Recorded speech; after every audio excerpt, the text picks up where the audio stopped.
ça y est, on est en Irak et on tenait vraiment à t'expliquer un petit peu le cheminement. Il y a le trajet, mais il y a aussi toute la réflexion qu'il y a derrière, parce que voilà, l'Irak, c'est un pays qui fait peur à beaucoup. Et pour arriver jusqu'ici, on a d'ailleurs dû traverser l'Iran qui traverse une période très difficile depuis la mort de Masha Amini. Comme tu le sais certainement, il y a beaucoup de manifestations en ce moment dans le pays. On était quand même en contact avec plusieurs voyageurs sur place pour savoir exactement qu'est-ce que ça pouvait changer pour eux. Et donc on s'est rendu compte que beaucoup d'entre eux se faisaient déloger de leur spot la nuit, avaient des contrôles de police, parfois des interrogatoires qui pouvaient durer plusieurs heures. Donc on a vraiment retourné la question dans tous les sens, à savoir est-ce que c'est vraiment une bonne idée de traverser l'Iran pour se rendre en Irak? Et en fait, le deuxième itinéraire possible, c'est de passer directement depuis la Turquie pour aller en Kurdistan irakien, donc de payer un visa, je crois que c'était 200 € pour deux. Et puis en fait, pour passer la frontière, on était obligé de prendre un avion d'Erbil, donc la capitale du Kurdistan irakien, d'aller à Bagdad, de faire des visas pour l'Irak arabe, de revenir soit en avion, soit en taxi jusqu'à notre voiture et après de traverser la frontière avec ce visa. Donc on trouvait ça un peu laborieux, mais on était prêt à le faire parce que l'Iran nous inquiétait vraiment à ce moment-là. Ouais. 600 ou 700 € en tout, ces petits passages de frontière. Et en fait, le problème majeur de cette solution, c'est qu'il y a des gens qui se sont retrouvés bloqués entre guillemets à l'aéroport. On leur a dit non, vous ne pouvez pas aller en Irak arabe parce que sur votre passeport c'est écrit que vous êtes rentré avec votre véhicule.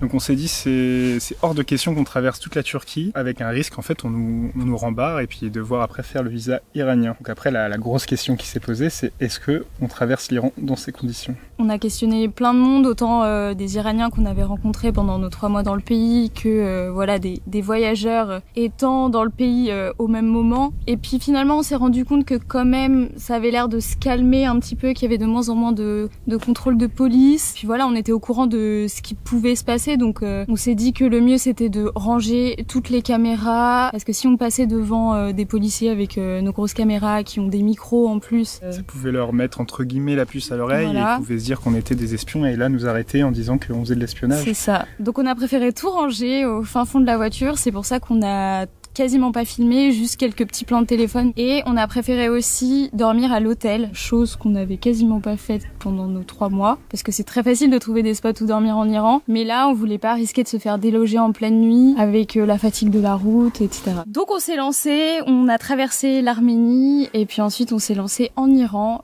Ça y est, on vient juste de passer la frontière iranienne, donc tout s'est très bien passé, c'est allé plus vite que la dernière fois, vu qu'on connaissait bien les bureaux où aller. Maintenant, direction Tabriz, il faut qu'on fasse du change parce qu'on n'a pas de monnaie locale.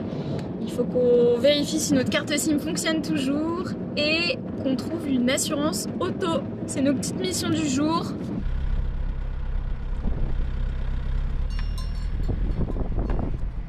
Bon, c'est sûr, on est bien en Iran. On vient d'avoir 40 litres de diesel gratuitement. Je sais pas, il y a un mec qui m'a regardé, il m'a dit tu veux du diesel? Je lui ai dit bah non. Il me dit combien? Je lui ai dit 30 litres et en fait le mec m'a fait full de chez full. Et je lui ai dit mais tu sais j'ai pas de rial, je peux pas, faut que j'aille faire du change parce qu'on n'a pas encore fait de change là. Il m'a dit t'inquiète, bienvenue en Iran, on est bien ici. Bon ça y est, on est de nouveau millionnaires. 40 millions, 125 $. Bon bah c'est bon, on a la data. Je suis juste sorti dans la rue pour demander à un Iranien où est-ce que je peux faire de la data parce qu'on avait déjà une carte SIM.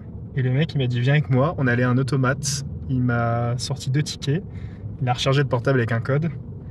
Et au moment de le payer, impossible. Le mec refuse 100 fois. Et trop sympa, le mec nous invite à manger chez lui. Enfin bon, on radote, hein. En Iran c'est une évidence, mais c'est important que tu le saches, c'est vraiment un pays accueillant comme on n'a jamais vu et comme ça doit être rare de voir, je pense.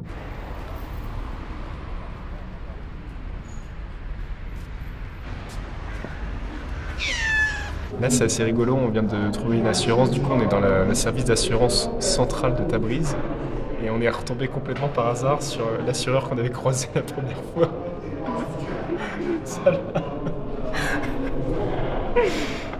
Il est dans la première vidéo sur l'Iran, donc c'est assez drôle.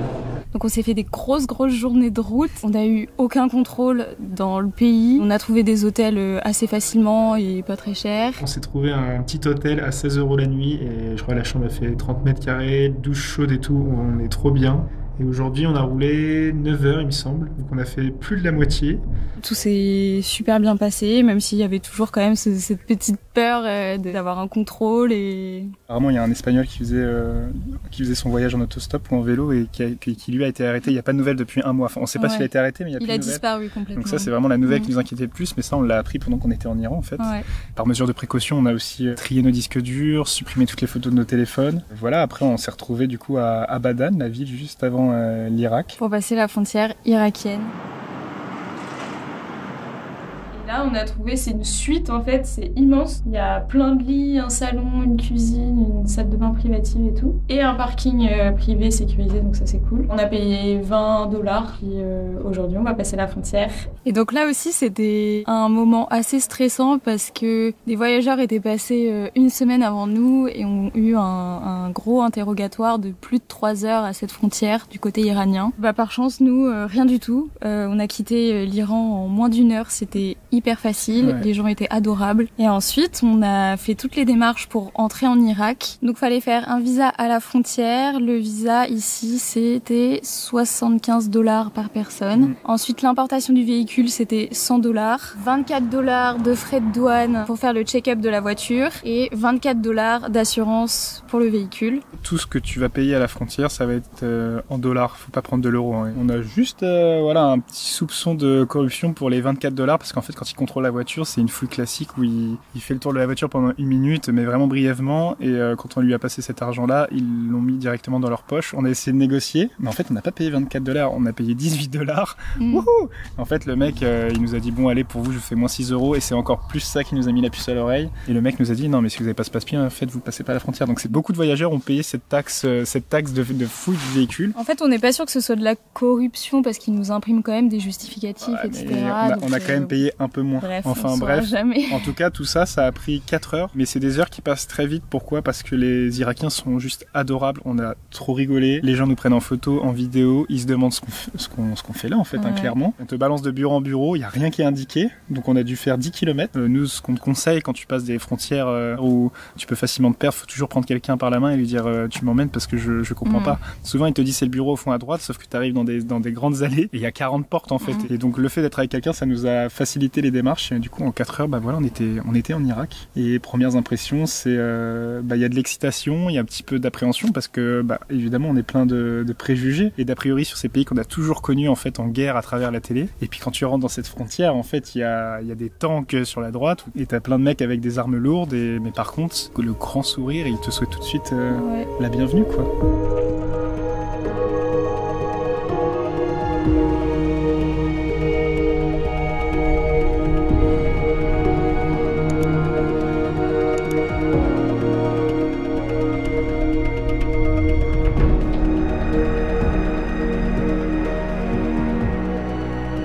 En fait, quelques années auparavant, on se serait jamais imaginé venir voyager en Irak.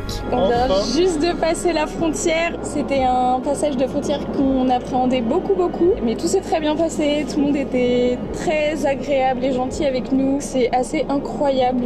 Je pense que si on retourne quelques années auparavant, on n'aurait jamais pu dire qu'un jour on irait dans ce pays. On a hâte de découvrir ce que nous réserve ce pays et de pouvoir te montrer ça.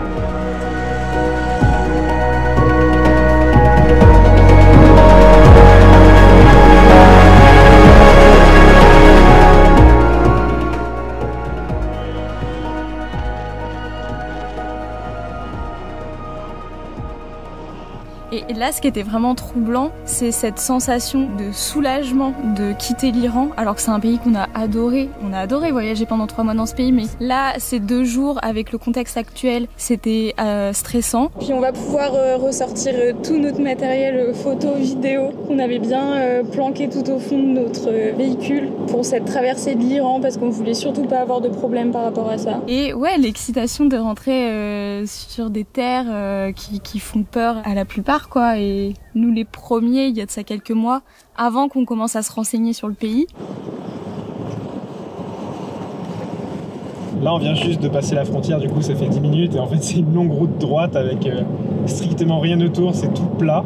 On voit quelques trucs de pétrole un peu partout. Il n'y a rien du tout, c'est que de la terre, quelques routes. Il fait 36 degrés. Ouais, là, on il n'est pas fait chaud, ça y est, on a retrouvé la chaleur. C'est fou, en un jour, on est passé de 8 degrés à tout à l'heure, il faisait 40. Ouais, vraiment, on a trop hâte de découvrir ce pays. Et voilà, là, on va dans la première ville qui s'appelle Bassora. Et puis, on va t'expliquer au fur et à mesure, il y a des petites règles de sécurité. Tu vas peut-être te dire que c'est insensé de venir voyager en Irak. Et en fait, faut savoir on n'a pas pris ça à la légère, évidemment. Ça fait depuis le début du voyage, depuis 1 an maintenant, qu'on tourne aussi cette question dans tous les sens, qu'on a questionné vraiment à droite à gauche des Irakiens, des voyageurs. On a essayé d'envoyer des messages aux ambassades aussi, mais bon, les ambassades, de toute façon, ils te disent toujours de pas venir. On a eu que des retours positifs de la part des voyageurs qui ont voyagé en Irak. Voilà, le seul truc de négatif, on va dire, c'est les checkpoints récurrents. Voilà, il y en a plein qui disent c'est le truc un peu chiant ici. En fait, entre la frontière et ici, il me semble qu'il y a à peu près 200 km. Donc là, on est dans la région des Marais et on a dû passer 6-7 checkpoints. Donc il y en a, ça dure 1 minute, donc ils prennent les passeports et tout se passe bien. Je pense qu'ils sont habitués. Mais il y en a un autre, on est resté plus de 45 minutes. Le mec, il faisait nuit, donc il voulait pas du tout nous laisser partir. Il voulait s'assurer qu'on trouve un endroit où dormir. Donc il a commencé à nous parler d'hôtel. Et en fait, on lui a expliqué qu'on voulait aller exactement ici, donc sur le monument des martyrs dans les Marais. Et quand on est arrivé, c'est vous la Nedjeri? Bon, bah venez. En fait, il se passe le mot et c'est ultra sécurisé. Bon, du coup, ça fait 4 jours qu'on est juste en face de ce monument. C'est un monument aux martyrs. On est à Shabaïch, dans le sud de la Mésopotamie, au tout début de l'Irak, juste après la frontière. Et ça a été construit pour les martyrs du régime de Saddam. Parce que dans la région, il y a eu beaucoup de morts. Il y a eu des génocides aussi. Donc voilà, ce monument a été tristement érigé pour ça.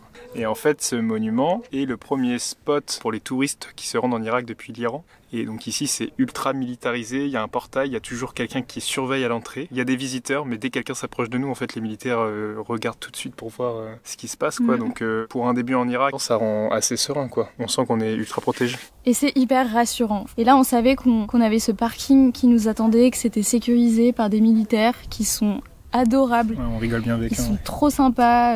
Salam alaikum. Alaikum salam wa rahmatullah. Good. Good. Salam alaikum, Sam. Salam wa rahmatullah.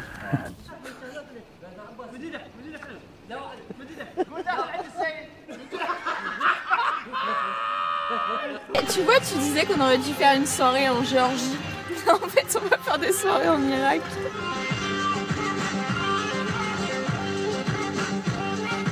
Ils n'arrêtent pas de nous demander si on a besoin de quoi que ce soit. Ils nous rapportent des fruits, du pain, de l'eau, du thé. Enfin, vraiment, ils sont trop gentils. Puis on fait notre linge, notre vaisselle, on a de l'eau, on a de l'électricité. Et en fait, ils nous mettent vraiment en confiance. Et c'est une bonne première expérience. Si tu passes par l'Iran pour aller en Irak, on te conseille vraiment de t'arrêter à ce monument des martyrs de Shabaïch.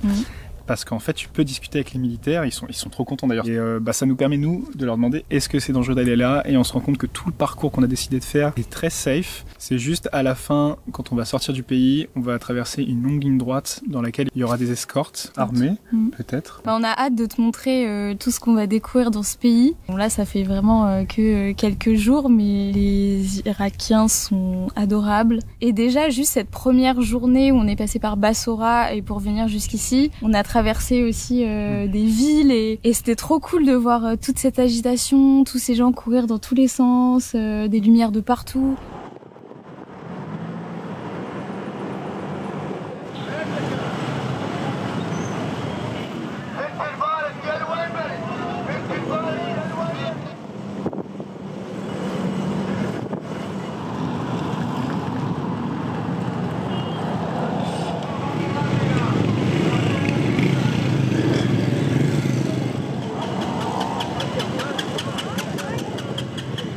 Salam alaikum. Salam alaikum. Bon, du coup, on est en train de traverser l'Irak. On a 200 km à faire avant de trouver le premier spot où on peut se parquer en sécurité. La police refuse catégoriquement que tu dormes n'importe où en fait dans le pays. On va être proche des marais. On a trop hâte de visiter aussi cette région d'Irak. Et du coup, la circulation elle est beaucoup plus cool qu'en Iran. Les routes sont un petit peu déglinguées. C'est ultra vivant. Et les gens ils sont ultra surpris de nous voir ici. Ils sont en mode mais qu'est-ce que tu fais là en fait? Tu es français, qu'est-ce que tu fais en Irak? Avec ta voiture. Et voilà, pour l'instant on a passé un checkpoint en 30 minutes donc ça va.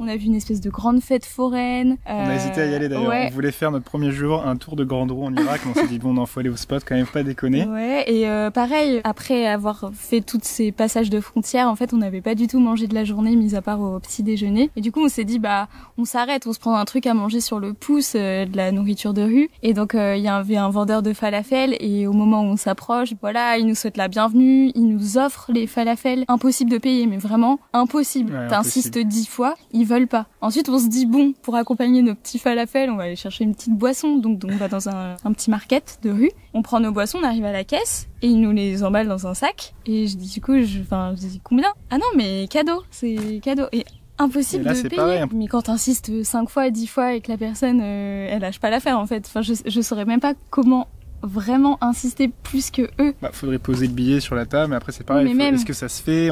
Tu vois, faut qu'on découvre tout ça aussi. Et c'est pour dire l'accueil chaleureux. Ils savent qu'ils sont stigmatisés, stéréotypés, et ils sont trop heureux de nous voir là. En fait, ils sont reconnaissants et ils trouvent ça magnifique que des Français ou des Européens ou des personnes de l'Occident viennent visiter leur pays et qui s'intéressent à leur culture, quoi. Ouais. Bah, de toute façon, ici, mais même en Iran, bah, c'est la culture de l'accueil, et puis tous ces pays du Golfe, du Moyen-Orient, les cultures arabes, je crois qu'ils sont vraiment très portés là-dessus. Bien accueillir les gens, c'est vraiment important pour eux. Donc en plus de la carte SIM, le premier jour, on a aussi fait du change. C'est toujours un moment qu'on appréhende un peu parce que tu sais, il y en a des fois qui essayent de te gratter 10-15%. Et donc en fait, le taux de change actuel, c'est $1 pour 1453 dinars irakiens. Et en fait, je suis allé dans un bureau de change, j'ai payé 0 frais, j'ai échangé $300. Quand même, tu peux payer assez facilement en dollars dans le pays. Toujours avoir des dollars sur soi, et on nous a aussi conseillé d'avoir des dollars récents qui datent d'après 2013 parce que des fois les plus vieux ils sont refusés. Si tu connais la raison d'ailleurs, ça serait intéressant de savoir. Et après encore une fois, voilà, les militaires sont adorables, ils nous ont fait beaucoup rire depuis le début. On demande n'importe quoi et ils y vont. À un moment, je lui ai dit que j'avais pas de sucre, donc le mec a pris sa bagnole et je voulais pas qu'il prenne sa voiture, sinon on se serait déplacé. Mais il est parti en 2 minutes et il est parti dans la ville nous chercher du sucre. Il l'a ramené. Ah ouais, aussi, nous on avait des kakis, donc ici a priori il y en a pas trop en Irak. En tout cas, ils connaissaient pas les militaires, donc j'en ai découpé 3-4 et je leur ai donné. Et en fait, le lendemain, il s'est ramené avec 10 kilos de melon, quoi. Et je lui ai dit, mais on a un frigo de 40 litres. Ouais. Les mecs, ils sont adorables, quoi. Ils sont contents de nous voir, ils ont vraiment envie de prendre soin de nous et qu'on se sente bien en Irak. C'est ce qu'ils disent eux-mêmes. Après, le truc qui nous embête un peu par rapport aux autres pays qu'on a visités jusqu'à présent, c'est la difficulté de la langue. Jusqu'à présent, on a toujours réussi à apprendre des petits mots de base. Bonjour, merci, au revoir, je suis français, est-ce que tu parles anglais? Des fois, des petites choses comme ça. Et ça nous a, je pense, ouvert pas mal de portes. Et là, l'arabe, comment te dire? C'est, en fait, même si la personne elle est en face de toi et que tu lui montres la chaise et tu lui dis ça se dit comment, qui te dit le mot, on n'arrive pas à reproduire les mêmes sons, c'est fou. Il va falloir qu'on s'entraîne correctement. Et d'ailleurs, on peut regarder des tutoriels à volonté parce qu'en fait, ici, il y a un opérateur qui s'appelle Zain et en fait, c'est Internet illimité. Donc pour une semaine, c'était un peu cher, c'était quand même 13 €, mais je crois que si tu prends le mois, c'est 25 ou 30 € et t'as vraiment la 4G plus et c'est complètement illimité. Sinon, pour tout ce qui est courses alimentaires, en fait, c'est assez impressionnant. Je trouve que c'est encore plus qu'en Iran et en Turquie. Il y a vraiment de la nourriture partout au bord des routes principales, en tout cas pour l'instant. Et t'as des échoppes de légumes. Et puis magnifique en plus. Enfin, je trouve que c'était. Beau. Enfin, en tout cas, à Bassora, quand on est passé, les marchands de fruits et légumes, ils présentent ça, mais c'est trop beau. C'était vraiment magnifique. Thank you. En espérant que toutes ces premières très bonnes impressions persistent dans le temps et que voilà, ce soit un voyage intéressant, génial, avec des belles rencontres et des beaux échanges. Ouais, qu'on va pouvoir partager en fait une autre facette de l'Irak parce que nous on a regardé beaucoup de reportages sur l'Irak justement avant de venir. C'est pour ça aussi qu'on avait un petit peu des peurs et c'est toujours Daesh, Saddam Hussein, la guerre. Et la famine, et nous à travers les vidéos, donc on n'est pas des reporters, mais l'objectif c'est de montrer ce que nous on perçoit et on voit dans ce pays. Pour l'instant, ce qu'on peut te dire, c'est qu'on s'y sent bien et que les gens sont très bienveillants et que tout le monde nous dit que c'est safe. Alors évidemment, on n'est pas naïf, c'est pas safe dans tout le pays. Il y a encore Daesh qui est présent dans certaines régions, mais en tout cas, cette présence militaire, cette surprésence militaire rend le pays quand même assez safe pour des touristes comme nous. Voilà. Ils rigolent vraiment pas avec la sécurité des touristes, c'est pas pris du tout à la légère. Et on est entouré de marais. Tous ces marais sont dus en fait à la confluence du Tigre et de l'Euphrate. Et dans ces marais vivent du coup les Arabes des marais. Et donc on va partir à leur rencontre, aller sur les marais, aller dans les petites barques et puis découvrir un peu plus qui se cache dans ces marais et comment ils vivent, où ils habitent, avec quels animaux. Et franchement, on a trop hâte de faire cette découverte. Mais ça va être une activité ultra enrichissante parce qu'en fait, c'est des personnes qui vivent comme il y a 5000 ans, au milieu des roseaux. La seule chose qui a changé, c'est que leurs barques en bois, elles sont motorisées. Mais sinon, voilà, ils vivent avec la culture du roseau. D'ailleurs, on les appelle aussi le peuple des roseaux. Voilà, en tout cas, ça y est, on met vraiment un pied dans le Moyen-Orient, dans les pays du Golfe. Et on est trop content d'être enfin au Moyen-Orient et on va t'emmener dans tous les pays dans les prochains mois. Yallah. Moi, je connais un mot en arabe. C'est quoi? Toubib. Toubib, shukran. Et pour dire comment ça va, c'est kefa halouk. Ne vous moquez pas. Voilà, en tout cas, n'hésite pas dans les commentaires à nous dire ce que t'en penses, peut-être ce que toi t'aurais fait à notre place, et puis ce que t'aimerais découvrir, pourquoi pas, sur l'Irak, quels sont tes a priori sur ce pays et sur son peuple aussi, et on serait trop heureux de lire tout ça dans les commentaires. N'hésite pas à poser tes questions, nous c'est toujours un plaisir de t'aider. Nous aussi on s'aide grâce à d'autres voyageurs, donc je pense qu'il faut que ça soit un cercle vertueux. Continue quoi. C'est vraiment une frontière qui est très particulière, qui peut être beaucoup appréhendée, qui peut beaucoup inquiéter, donc c'était important d'apporter un petit peu d'informations sur ces choses qui sont difficiles parfois à trouver sur internet. Et puis voilà, si tu as d'autres questions, n'hésite pas à les poser dans les commentaires et on te dit à bientôt.